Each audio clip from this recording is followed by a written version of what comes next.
Hey everyone, welcome back to Design, Create, Inspire. Before we get started, if you just want to press the little subscribe and like button, that would be huge. I'm getting used to this whole YouTube platform and I'm realizing how important that is, so I appreciate your help. Before we get started, if you are interested in what books I used for the architecture registration exams, definitely check out this video that I made. I go into what books I used with links and a resource guide for you. So that's definitely the video for you. Today I'm gonna go through a little bit of like my studio library. So some books that I just have in my library that I love, that influenced me in design, that have been inspirational, and some that may be helpful for you. So let's get started. Number 1, The Fountainhead. If you are an architect, a budding architect, I am sure you've read The Fountainhead at some point. If you haven't, get your copy now. Yes, it's insane. You can do audiobook, but it's a must read. It's just so fascinating. It's by Ayn Rand. It's incredible. Even if you're not an architecture fan, go get it. It's amazing. It's about an architect who, you just have to read it. It's fascinating. You know, at times it's misogynistic and a little gross of like how the main guy portrays what an architect is, but it's fascinating and it made me just fall deep in love with architecture, which I think a lot of people have. So it's a must for any architecture library. Biomimicry. So Biomimicry by Janine Benyus. This is an incredible book. This, my thesis was all about biomimicry, so that's why I first got this.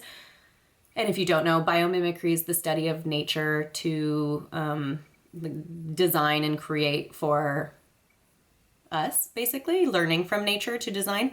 And it's really, really inspirational. It's just all about how we can get inspired, like, for example, a leaf and how that can turn into solar systems. For me, I was studying trichomes,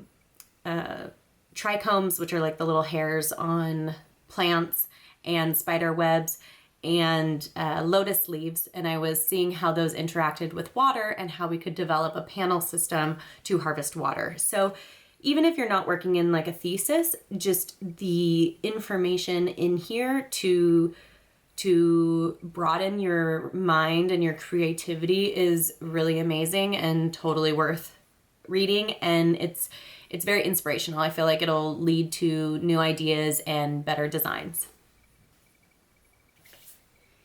Roy G. Biv. So Roy G. Biv by Jude Stewart. I got this book right when I finished interior design school because I felt like I didn't have a good enough grasp on color. Color is really hard.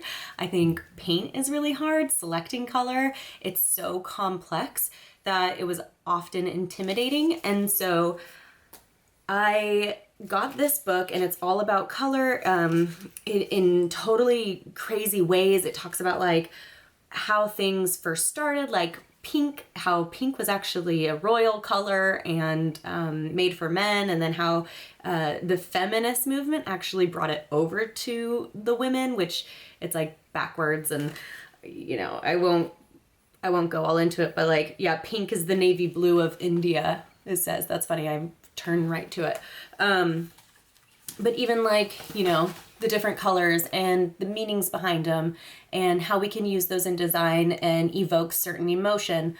Also like how certain cultures view colors and how to be sensitive to that. So like, for example, in some cultures, white is used in funeral processions and it symbolizes death. So if you're working for someone of that culture, you want to be sensitive to how you use white. So little things like that, it's so interesting and just like a fun read. It's again graphic and it's just like a cheat sheet for color theory, and it's super helpful and something that helped me get a better understanding of color even after I had gone through design school.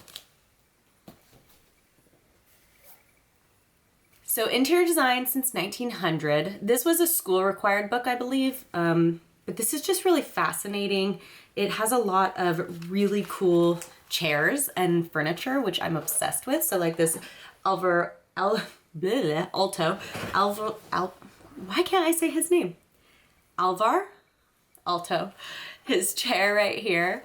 I'm sure there's some Eames in here. Yep, we got some Eames. We've got the womb chair. So this is just a really fun read to learn about different types of furniture, different types of even like interior aesthetics. So even if you're just an architecture student or an architect, and maybe want like a little refresh on interior design, because there's definitely an overlap that goes into your home, this is a really great book. It's I guess like a textbook, but it doesn't really read like a textbook, and it is really interesting. And you know, a lot of important interior design ethos came from the 19th century, so it's really 20th century, 1900, 20th century. So this is a really good, and this is by Anne Macy. So this is a really good book as like a little quick study. Geometry and Design. So Geometry and Design by Kimberly Elam. This is a really interesting book. So going back to some furniture, what I love about this book is it'll show certain things and then it'll overlap geometry to show the relationships between designs and geometry. I am obsessed with geometry, which I'm sure most architects and designers are. I use that a lot in my designs. So like when I have a site plan or something, before I do anything, I line up grids and relationships between shapes and lines, and it's so important to create a fluid design. So it's really great to learn a little bit more about that spatial geometry, like the golden ratio and like golden rectangles. And then because sometimes it looks like chaos, but if it's done in a appropriate manner with proper geometry, it's not chaotic. So there's like this fine line of creating something beautiful that's sometimes not understood why it's beautiful. It's because there's just this beautiful geometry within it that makes that final product beautiful. So this goes into design, it goes into biomimicry, it goes into like floor plans, even how to properly lay out floor plans. So I definitely recommend this. Again, easy read, pretty much like a little coffee table book. So none of these are too intense, I guess, except for Anne Rand. Oh, how to throw this one in. Drought-tolerant architecture. This was my thesis. So I have this on my website. I'm not really sure how to go about making it more accessible, because you can buy it through Blurb, but I'd love to put it on Amazon. So I need to do some research. If anyone knows, let me know. So, because I'd love to get this more accessible. Because I go into like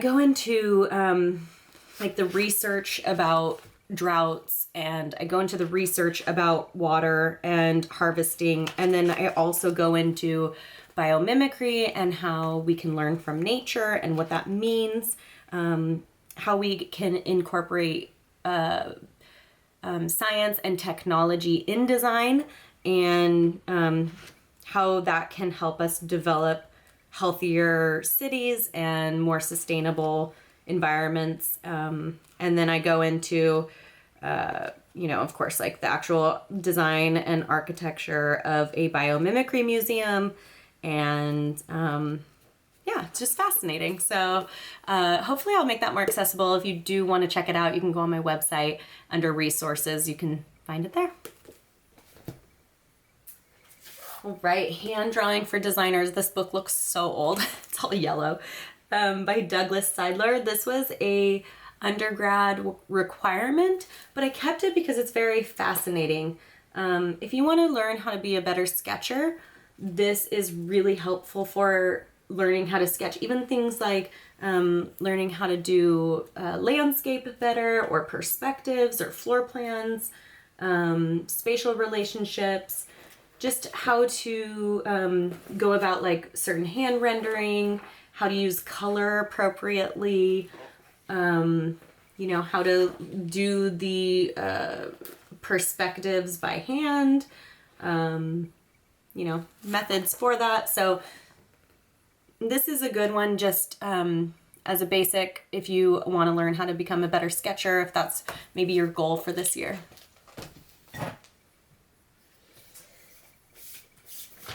This guy, A Field Guide to American Houses. So I think this one is good for like anyone, especially I actually had a real estate agent recently reach out to me and ask if I had any recommendations for being able to kind of pinpoint styles of homes and help them better when working with clients. This one's great because it takes you through kind of the typical American style homes and what to pinpoint, or what like elements make them that way. This is also really good as an architect because so much like McMansions and bad architecture combine too many different styles. There's like, you know, a ranch style with like a Victorian style with a, I don't know, farm style, and they're like all integrated and you're like, what's happening here? Why did you choose that element? And I think it's a lack of understanding of the proper styles. So this one is super helpful. It's huge, but it's like, you know, it's more like a textbook read, but lots of visuals so that you can see like Victorian houses. You can see eclectic houses. Let's see, what else is in here? Modern, and even like goes into like certain styles and elements, which can be helpful too if you're designing a certain way, or like say you're working on a Victorian like historical project and you're not so sure certain elements. This will be helpful because it'll bring you through the history and why things are the way they are, and yeah, green construction and everything. So this is a really good book just to have in your studio, whether you're an architect, a designer, a real estate agent, someone who's just interested in cool architecture. I'm gonna put that on here. I don't want to fall over. Another dirty book because it's been out all the time. My heroes, Charles and Ray Eames. It's hard for me to determine, like when people ask, oh, who's your favorite architect? I can't really answer that because I kind of have a different architect for different things. Like I don't just have one.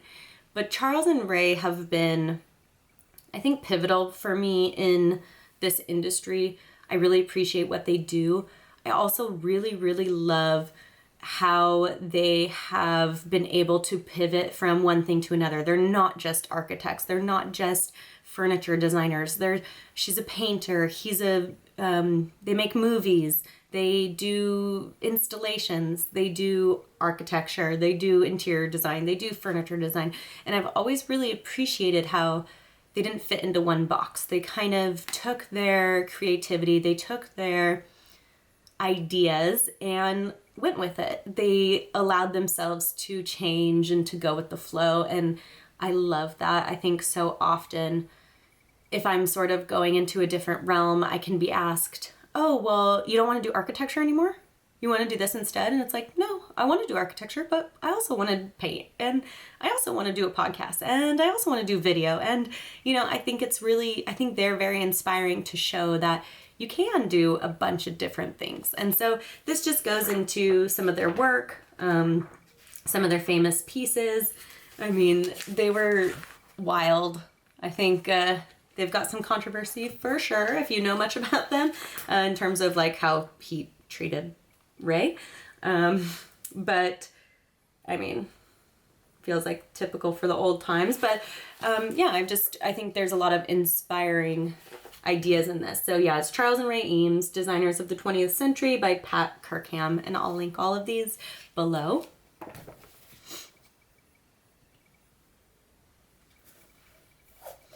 So the Stijl movement. I don't know if, I'm sure they teach this in school. Of course they do. I learned about the Stijl movement in art history and fell in love. It is one of my favorite movements. It was like basically the predecessor to the Bauhaus movement, and which I love too. But the Stijl movement started off as like a publication and an art idea, and it kind of morphed into architecture, and it was kind of like an ideology, a way of thinking about minimizing, minimalist, less is more, kind of a lot of like what we think of as like modern. Yeah, so they kind of like went to the extreme. It was when there was all sorts of grandiose, Victorian, very ornate things, and they were like, let's go the total opposite. Let's only involve 3 colors. Let's only involve certain lines. And so much so that there was actually like a falling out between, I think it was Rietveld and Theo van Doesburg, I believe, because like one wanted to use white and the other one was like, no, we can't use white. Don't quote me on that. I forget what the exact thing was, but it was like really intense. So yeah, I love that they took this form of art and it slowly morphed into like a floor plan and then an isometric, and it's just very fascinating. And it's all about typology too. So this one's good for like graphic designers, people who are interested in graphic design, people who are interested in typology, or like, is that what it's called, where your font?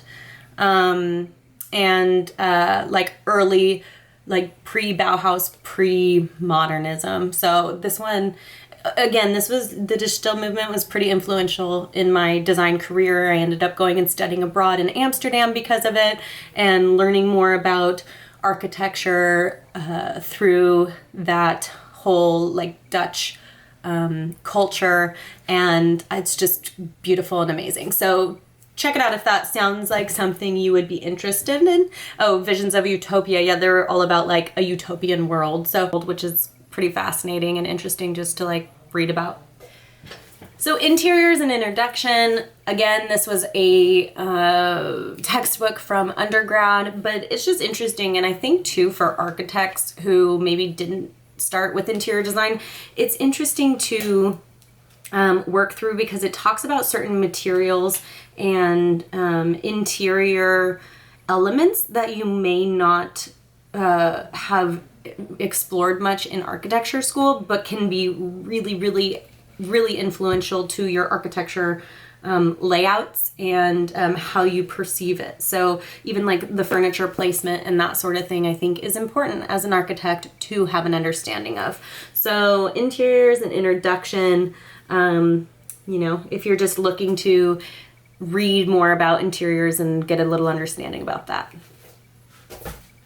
All right, my last one, Off the Grid. This is a really fun, just coffee table book by Lori Riker. Beautiful homes, but it's not just beautiful homes, it also talks a little bit about sustainability, how to design off the grid, and with some beautiful projects as examples. And then I love it because it breaks it down, like what the square footage is, how they incorporated the technology, how they made it off the grid. So this, I think, is a great book. It is quite a few years old. I don't know how old it is. I've had it for a while, so I know with this topic, things are constantly changing, but I still think it's a really fun read. Also just like a pretty book to have on a coffee table. I have a couple other ones, like some Eames ones, some Atomic Ranch ones, like mid-century interiors. Actually, I'm going to grab that one because I love that one.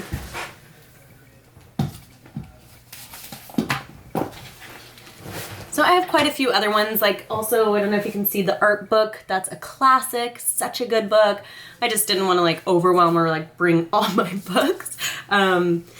Atomic Ranch, they're great. They're a magazine, but they have some really great coffee table books all about mid-century, which I highly recommend.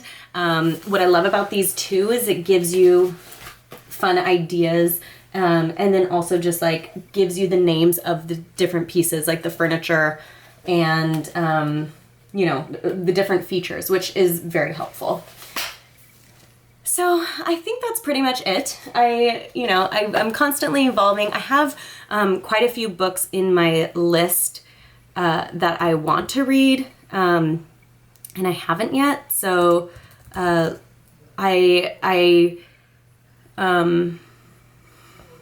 was gonna recommend them, but I think that I need to read them first, and then I'll recommend them. There's quite a few. I don't have the most time to read these days, but I'm gonna read them and then I will come back and I will recommend which ones I have. I also have some really good motivational books. That'll be another story too. So I hope you enjoyed this. I hope that you can get some of these books because there's some really great ones. I will link all of the books below. Don't forget to subscribe and do all the things and review and rate. I don't know if you review and rate on YouTube, you don't, but you can subscribe. I have a podcast, Design, Create, Inspire, where I talk weekly all about design and business and mindset. So follow me over there and I will see you soon. Bye.